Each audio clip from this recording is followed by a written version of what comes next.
Hey everyone, so today is going to be a different type of video.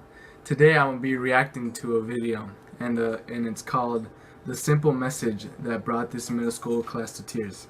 So just by reading the title you can tell it's going to be an emotional video.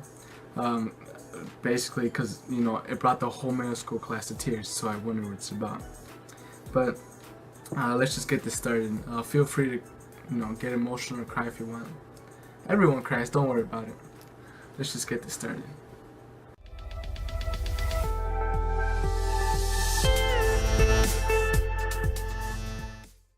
My mom would be at all my sporting events. Let's say I was playing football.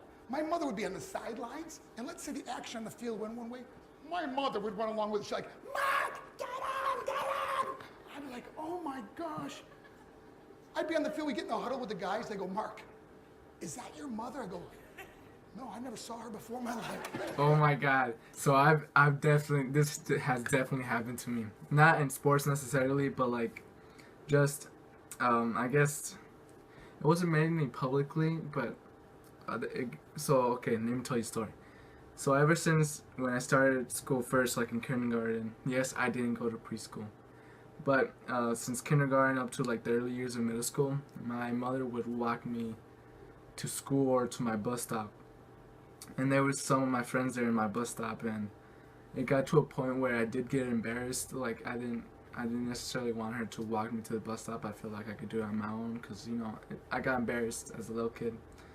And but nowadays I do walk by myself, obviously, because it's too cold out here where I live, at least. But now it's like I'm not as embarrassed as her anymore. Like or at least I feel like I hang out with my parents more or my family, and I just enjoy the little moments that I have with them. So like it does. I'll admit, there's times where I bet some of you guys have had embarrassing moments with your parents. Parents can be embarrassing sometimes. It's the truth. No, but seriously, some of you guys can relate to this. My mom, she really empowered me to become special in sports. See, the greatest gift my mother ever gave me, she believed in me. Oh. I've overdosed on drugs on 3 occasions where I should have been dead, but I believe I was kept here for a reason. You show me your friends, I will show you your future. How do I know this? Because I hung out with losers. I became the biggest loser of them all because I gave up everything I dreamt about as a little boy. What is it? Because of who I chose to surround Looks like a myself. notebook. My friends would drive me home at 2, 3, 4 in the morning. We'd be drunk and high in the car. We'd pull up in front of my house. My buddies would go, Mark, Mark, Mark, the light's on. I go, oh man, my mother's up. See, my mom wouldn't go to bed until she knew her son was still alive. Oh, that's great. She cares about you. Hi, Mark, how was your night? It was good, Mom. I'm just gonna go to bed. She goes, can I talk to you just for a minute? I go, Mom, I'm tired. I'm just gonna go to bed. She goes, Mark, I haven't seen you all day and all night. Can I please talk to you? I go, man, just leave me alone. You bug me. I'd slam my bedroom door on the one person who believed in me. I was on a worldwide tour and I was wrestling overseas in Japan. After my wrestling match, I went upstairs to my hotel and I fell asleep. There was a knock at my door at 3 o'clock in the morning. I got out of bed, I looked through the safety window of the hotel door, and I could see it was a Japanese promoter, so I opened the door and he said, Mark, you need to call home. There's been an emergency. No. So I got on the hotel room phone, I called back to the United States and said, hey, what's going on?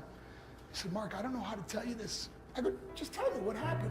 All of a sudden he started crying. They go, Mark, I can't tell you. Just say it. He said, Mark, your mother died. No. I just threw the phone down. I ran out of my hotel room. I took the elevator to the lobby. When the doors opened up, I just ran out into the street. And I remember looking up and just saying, Mom, I am so sorry. I flew home for her funeral, and I was so nervous to walk up to her casket. So I just stood way in the back. I remember just kept thinking to myself, I'm like, Mom, please wake up. Please get up. And then I finally got the nerve to walk up to her, and she was so beautiful. She was dressed in white. I mean, she looked like an angel. I said, Mom, you are my hero. Everything I am, everything I hope to be was because of you. You loved me so much. You gave me a life. Honestly, that's the truth to all you parents out there, or most of you, because I know some based on like how we see the world. Some are not parent material, but a lot of the parents. Shout out to you guys, because you guys give us a life.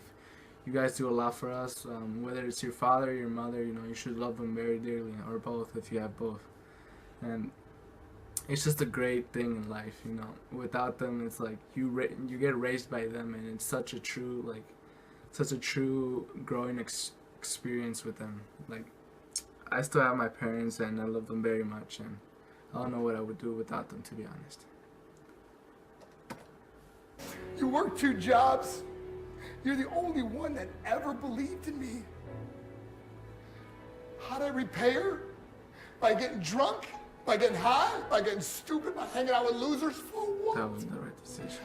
All she ever wanted to do was talk to me. If you have a mother or a father, tell them how much you love them. See, my whole life was about being rich and famous. That's all I cared about. I had to win the race. I had to win the race at the expense of my marriage, my family, my friends. For what? To be all alone in this world? That's not how it's intended to be.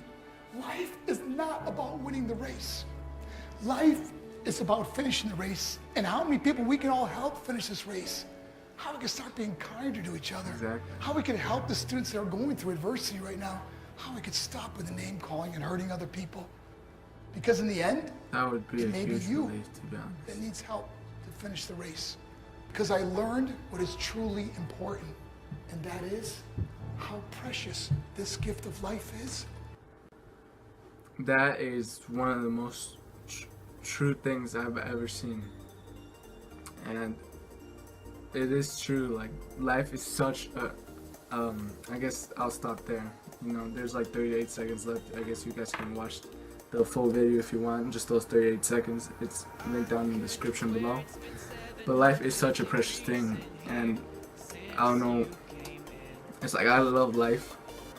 I had a tough time growing up as a little kid, but right now I just super, is that even a word, super? That's definitely not a word. If not, I'll search it up.